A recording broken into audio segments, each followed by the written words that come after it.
அள்ளிக் கொடுப்பதில் வல்லமை பெற்றவன் அப்பன் பழனியப்பன். தினம் அச்சம் தவிர்ப்பவன் ஆறுதல் சொல்பவன் அப்பன் பழனியப்பன். கள்ளம் கபடம் இல்லாதவர் தம்மிடம் காவலில் நின்றிருப்பான். அங்கு கால்நடையாய் வரும் மானிட ஜாதியை கண்டு களித்திருப்பான்.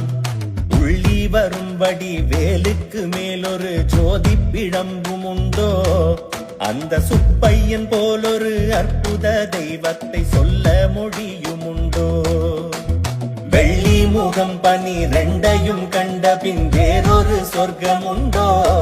ஆண்டி வேஷத்திலாயினும் வீரத்திலாயினும் வேலனை வெல்வதுண்டோ? சித்தர் வணங்கிய சேவர் கொடியோனை சேர்ந்து வணங்கிடுவோம். அந்த சிக்கலிலாயினும் செந்திலாயினும் சென்று கனிந்து நிற்போம். பக்தருக்கென்று திறந்திருக்கும் தென் பழனியை கண்டு